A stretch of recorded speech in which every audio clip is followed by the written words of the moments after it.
그러면 이제 300만 불짜리를 살 때 처음에 이 100만 불에 산 걸 200만 불에 판 거에 해당되는 그 100만 불에 대한 그 캐피털 게인 텍스를 갖다가 일단 유보해 준다는 겁니다. 어떤 조건을 만족하면 이 1031 익스체인지 조항을 만족하면 된다는 겁니다. 그럼 조항이 뭘까요 도대체?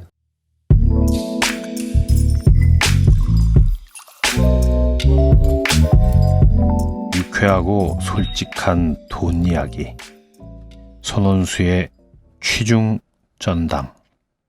여러분 안녕하십니까, 손원수입니다. 오늘은 여러분들 부동산 투자로 부자가 되는 방법 중에서 반드시 아셔야 되는 1031 익스체인지라고 하는 것에 대해서 말씀을 드리겠습니다. IRS 코드 중에 코드 1031이라고 하는 조항에 보시면 이제 이 내용이 있습니다. 이게 한 1921년인가부터 생긴 법인데요. 부자들 중에서 굉장히 많은 사람들이 이 법을 이용해서 부자가 됐습니다. 자, 솔깃하시죠? 부동산으로 돈을 벌으시려면 가장 간단한 방법은 부동산을 싸게 아주 좋은데 안목 좋은 투자를 하셔서 나중에 비싸게 파시면 됩니다. 그런데 그렇게 파시게 되면 나중에 그 차액만큼 세금을 내셔야 되잖아요. 근데 그 세금이 부담이 크기 때문에 보통 세금은 보통 한 30% 정도 생각을 하시면 될 것 같은데요. 너무 부담이 크니까 그 부분에 대해서 우리가 이제 그거를 디퍼한다고 그러죠. 미룬다. 어떻게 미룰 수 있느냐. 사실은 1031 익스체인지라고 하는 거는 예전에는 동산도 됐습니다, 여러분. 트럭도 되고요. 비즈니스 프로퍼티도 되고 다 됐어요. 움직일 수 있는 그런 물건들도 됐는데 최근에 법이 바뀌어서 이제는 부동산만 됩니다. 건물이라든지 땅이라든지 부동산만 돼요. 그런데 잘 보세요, 여러분. 이 1031 익스체인지라고 하는 걸 잘 이용해 보면, 자, 어떤 사람이 A라고 하는 부동산을 샀습니다. 얼마에? 100만 불에 샀습니다. 이 부동산을 가지고 있다 보니까 나중에 200만 불로 올랐습니다. 100만 불만큼 이제 양도 차익이 생기잖아요. 파시게 되면 캐피털 게인이 생기잖아요. 그래서 이 경우에는 100만 불에 대한 세금 한 30만 불 정도가 이제 좀 부담스러우니까 나 이거 내지 않고 조금 더 큰 빌딩을 살 수 있을까? 할 수 있습니다. 제가 처음에 100만 불에 산 빌딩을 200만 불에 파시고 동시에 200만 불 또는 그 이상이 되는 건물을 사시면 돼요. 무슨 말씀이냐? 100만 불에 처음에 산 건물을 팔아서 200만 불을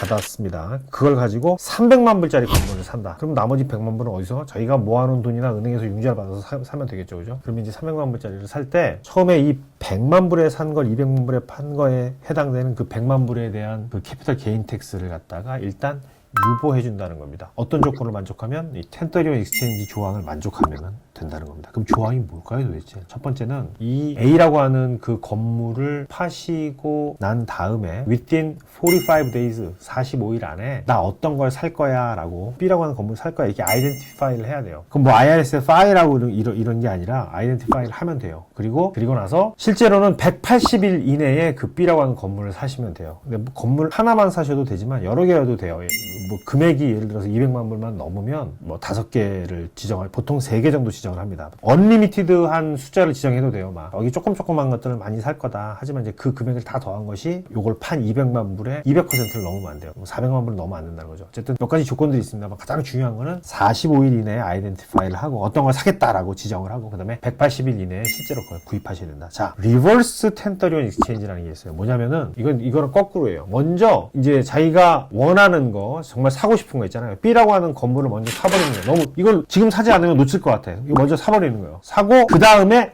45일 이내에 나 요거 사실은 이 건물을 팔 거야. 내가 가지고 있는 거. 팔 건물을 아이덴티파이 하고 그 다음에 실질적으로 이 팔 건물을 180일 이내에 팔아도 1031 익스체인지 조건을 만족하게 돼요. 1031 익스체인지가 왜 좋으냐? 잘 보세요, 여러분. 100만 불짜리 200만 불에 팔았는데 그 차액 생긴 100만 불에 대한 텍스를 안 내니까 좋죠. 안 내면 언젠가는 내겠죠. 미뤄지는 거니까. 그 대신에 그 B라고 하는 건물을 살 때, 그죠? 요 A 건물을 팔아서 생긴 200만 불이랑 은행에서 융자 받은 돈 100만 불이랑 300만 불을 사는 거예요. 정말 중요한 건 뭐냐면요. 이 300만 불이라고 하는 건물을 사셨지만 이 300만 불에 대한 건물의 베이시스라고 하거든요. 우리가 텍스 베이시스는 200만 불이에요. 왜 200만 불일까요? A라고 하는 건물은 자기 돈 100만 불밖에 안 들어갔잖아요. 그리고 차액 100만 불은 사실 생기긴 생겼지만 여기에 대한 텍스를 안 냈잖아요. 그래서 요거는 빼고 그 다음에 자기 돈 융자받은 100만 불, 이 B라고 하는 건물 사기 위해서 융자받은 100만 불까지 베이시스로 쳐줍니다. 그래서 이 건물의 베이시스는 200만 불만 쳐줘요. 텍스 코스트예요, 그게. 하지만 이 건물 실제로 산 돈은 300만 불이죠. 300만 불이지만 200만 불만 인정을 해줘요. 그래서 300만 불에 산 이 건물을 B라고 하는 건물을 그 다음날에 만약에 돈 받고 팔잖아요. 그 1031 익스체인지라고 하는 조건을 만족하지 않고 팔면 A라고 하는 건물을 팔았던 그 100만 불에 대한 텍스를 그때 내시는 거예요. 왜? B라고 하는 건물의 베이시스는 200만 불이고 팔아서 300만 불에 팔았기 때문에 그 차액인 100만 불에 대해서 내야 된다라는 내용입니다. 1031 익스체인지 조금 복잡할 수 있는데요, 여러분.